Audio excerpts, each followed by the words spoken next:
class today. So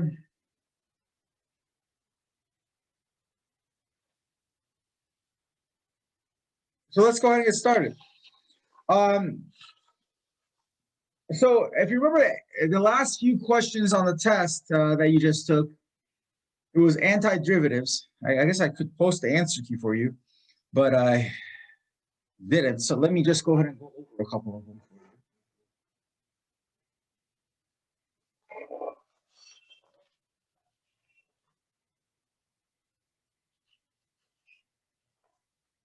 One second, where is it at?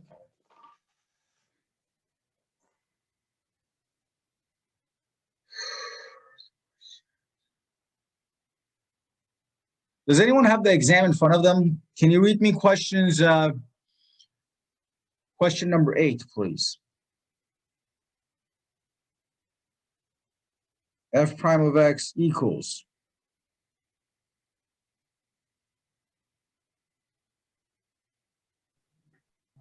Cube radical x squared plus secant x times tangent x.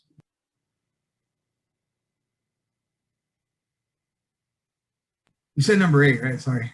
Yeah. Yeah. Was that secant x, tangent x? Yes, sir. I don't think so. Yeah, I think it's well, I don't know. On mine for number 8, I have 4, and then in front of the square root, x2. My bad. I realized I was looking at the exam 3 review. Sorry about that. All right, Madison, what does it tell me again? Yeah, so it's equals 4, and then times. I'm not entirely sure how to say what this is. No, so the 4 is in front. So the 4 is just a large 4 number. Yes, and then x to the 2/3 power. So how that would look with the square root function. It's the cube root of x squared. Thank you, Cole.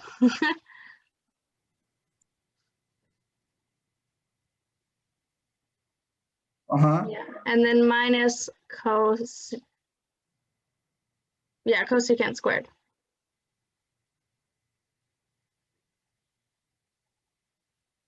X like that? Yes. All right. All right, so let me explain. This brings up a good point. Let me explain to you how to read this. This is how you read this. The derivative of x, or f prime of x, is equal to 4 times the cube root of x squared minus cosecant squared x.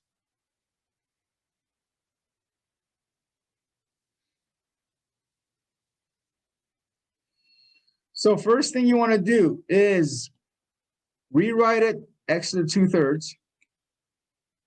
You can say cube root of x squared or the 3rd root of x squared, either or. Minus, I don't really need to rewrite this one. All right, so the antiderivative is you add 1 to the exponent. 2/3 plus 1 is 2/3 plus 3/3, which is 5/3. Dividing by 5/3 is the same as multiplying by 3/5. So it's 4 times 3/5. Now, the second part, the cosecant squared, the derivative of what gives us cosecant squared? Well, remember, the derivative of tangent of x is secant squared. So the derivative of cotangent of x gives us cosecant squared, but negative cosecant squared. Now, this is already negative, so that's good. So going backwards, this would have to be cotangent of x plus cotangent x, and then plus c, and that's it. I mean, you want to simplify this, so this is 12/5 x to the 5/3 plus cotangent of x plus c. Some of you did not put a dot here. So initially I read it as 4 3/5. Hopefully I went back and corrected it. I would still give it to you, but don't write it. It reads as 4 3/5, which obviously would be wrong. You meant 4 times 3/5. I would give it to you, unless I didn't catch it at that time. I was getting tired and I read it as 4 3/5 and I marked it wrong. So let me know if I made a mistake on the grading on that. But I would give it to you. But Make sure you have a dot there. And then, of course, you want to simplify it. So that would be the final answer. All right, so that's number 8. So keep in mind when you're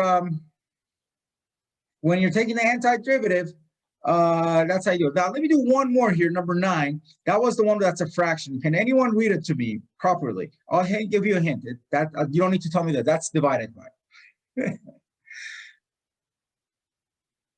I'll say it. 12x to the 4th plus x cubed plus 1 over x squared. All right, there we go. Okay. So here's what common mistake, and I haven't graded yours yet, but here's a common mistake that happens. What you want to do, oh yeah, so sorry, I said if anyone who did it 43/5, I haven't looked at your tests yet, but I'm talking about the calculus class that exam that I gave in the morning. I used some of the same questions. So that one was a similar question. So this one, you can't take the antiderivative of each term individually because it's a quotient here. So luckily, when it's a quotient and just one term in the denominator, it's easy to simplify. So this is 12x to the 4th over x squared plus x to the 3rd over x squared plus 1 over x squared. Now I'm going to keep simplifying it. So I'm still at the derivative. I haven't taken the antiderivative yet. Here, 2 of the x's cancel out. So it's 12x squared. 2 of the x's cancel out here, so it's just x. And then this last one, 1 over x squared is fine. I'm just going to write it as x to the minus 2 so I can use the power rule. Now I'm ready to take the antiderivative, so I'm going to call it f of x. So add 1 to the x, 1 and 3. Divide by 3. Well, what's 12 over 3? 4. Plus 1/2 x squared. This last one, add 1 to the exponent negative 1. Divide by negative 1. So there you go, plus c. You can leave it like that, or you can write it as like this. So either or on the last 2 lines I will accept. So there are the answers for number 8 and 9, by the way. And I'll post the rest of them on for you within the next couple of days. Now we're going to move on. Okay. So the last section that we did was section 5.3, which was Professor, yeah. for number 8, I actually put minus cotangent x. How much am I? Just like 2 points that I get marked off, or is it like a lot more? No, less than that. If you have everything correct and you just put minus cotangent, Yeah, so you I have just didn't. everything right except you have it like this. Yeah. Yeah, I mean, yeah, 2 points at the most taken off, maybe 1. Okay. Thank you. Depends how I feel at that time and if my head is pounding, if the Lakers are winning. Professor, could you do number 10? No, we got shit to do today. Okay. Okay, fine, I'll do it. Can you read it to me? Yeah. So find f of x given the following conditions. F prime of x equals 4 over root x. Okay, I see.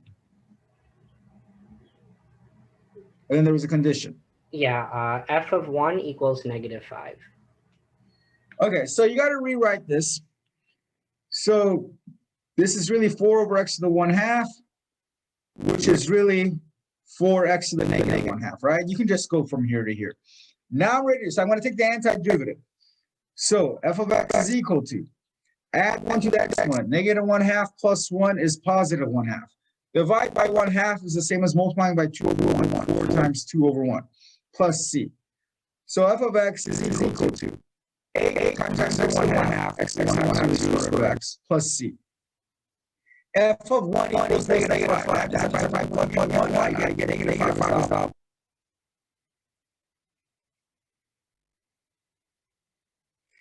So this is just 8 right here. 8 plus c equals negative 5 minus 8 to both sides. C equals negative 13. So the final answer is f of x equals a radical x minus 13.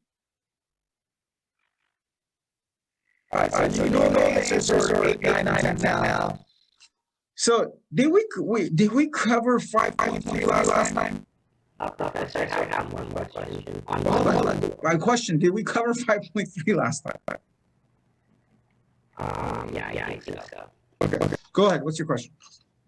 So when you took the square root of 1, could the square root of 1 also be negative 1? No. Square root of 1 is always 1. So here's the thing. If I ask you what's the square root of 9, the answer is just 3. Because we're asking for square root. Now, the question was solve x squared equals 9. In that particular case, x equals plus or minus 3, because I'm asking you what are all the values of x that would make the equation true. So, but if I ask you what's the square root of 9, you say 3 and only. Okay, got it. Thanks. So in this case, when you're taking the square root of 1, it's just 1. All right.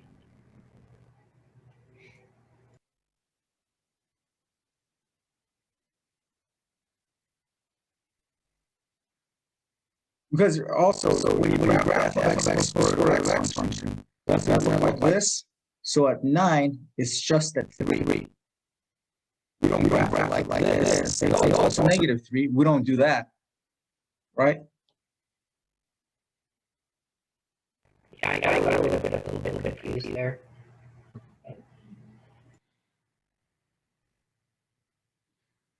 So, on 5.3, do we cover the integral notation? Because I used a different book for my morning class. I'm kind of confused. Did I cover the integral notation on how to, when we're integrating? Did we go over that?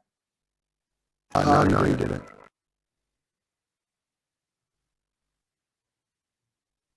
So we can cover 5.3? Yeah, we did. I thought. Yeah. Sorry. I was looking at the thing. Okay. I think you when you did lecture, I think you combined. I think we did 5.2. No, 5.3 was design. Oh, yeah, I covered 5.3. 1 second, you guys. You know what? I'm not going to talk. I'm going to go to my own notes.